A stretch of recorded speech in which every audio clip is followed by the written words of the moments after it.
Life could be a dream, life could be a dream. Do, do, do, do, shaboom.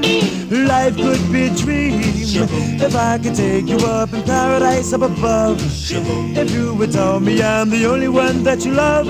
Life could be a dream. Sweetheart, hello, hello again. Shaboom, and open we'll meet again. Boom, ding dong, ding dong, a lang, a lang, a lang. The early 40s and late 50s was the post-war period and a time of prosperity. Canadians felt confident about their future. This was a time where Canadians can return to a normal life, as Canadian veterans came home from serving Canada overseas. Some returned to their families, some established new families, and some brought their families that were created during their time in Europe. Canada has also encouraged immigration from Britain and Europe. These immigrants were mostly young and in the process of starting or adding to families. This caused a significant rise in the birth rate, known as the baby boom. Traffic jams and air pollution became common in the 50s as a million of new cars are on the road. The first subway was built in Toronto in 1954 to ease Canada's traffic congestion. Planned communities such as Bedford-Bassin, Don Mills, Fraserview, and Wildwood were developed in the outskirts or suburbs of major cities. These communities had all the conveniences and were provided wide lots for less congested lifestyles. Attracting industry to suburban areas reduced the need to drive into cities for work. 250,000 Canadian families had moved to suburban communities by 1954 and enjoyed the lifestyle. This trend continues today, therefore suburbanities could avoid having to drive downtown for shopping and other services, and thus reducing traffic congestion.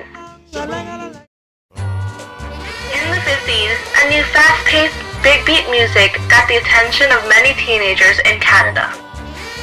It was called Rock and Roll by a disc jockey named Alan Freed.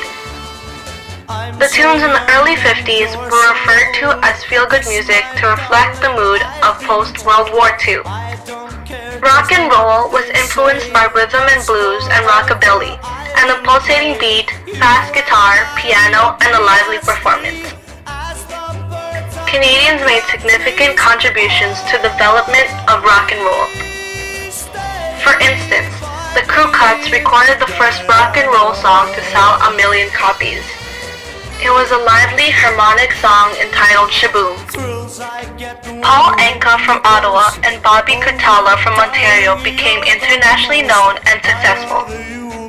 The success of Canadian artists was usually measured by their ability to crack the American music charts. By 1960, Toronto had become the center of the English-Canadian rock and roll scene, with recording studios, television studios, recording company offices, and the radio station Chum attended.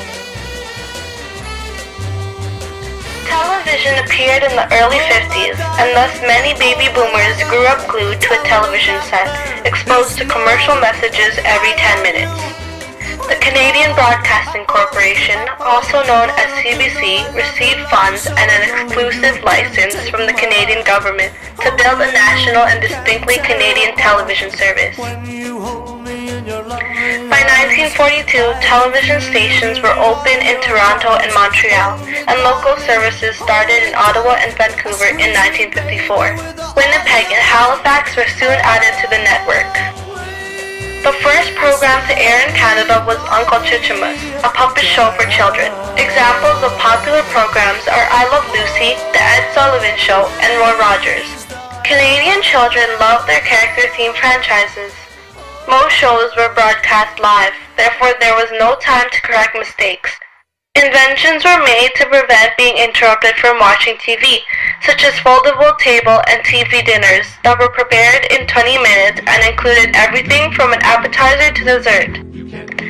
Television proved to be a powerful cultural force, driving the rapid transition to a consumer society.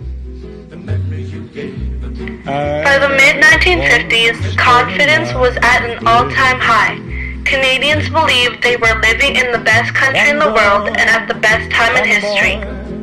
After the war, industry quickly adapted manufacturing technologies to produce large quantities of once neglected consumer goods. Advances made in synthetic fibers, plastics, and electronics during the war years were now being applied to the production of consumer products. Canadians were soon lining up to buy new conveniences such as nylon stockings, disposable tissues, hairspray, sewing machines, washers, and dryers. As the demand for these conveniences increased, manufacturers were eager to hire more workers. As more workers found steady jobs, confidence increased and so did consumer spending. This cycle helped sustain economic and population growth. As the economy prospered, new consumer products became available in large quantities. Women entered the job market. Door-to-door vendors sold their products directly to homeowners. The automobile became more affordable to Canadians, and the typical Canadian family became more mobile. The car became a symbol of mobility and success. Serve it generously with love.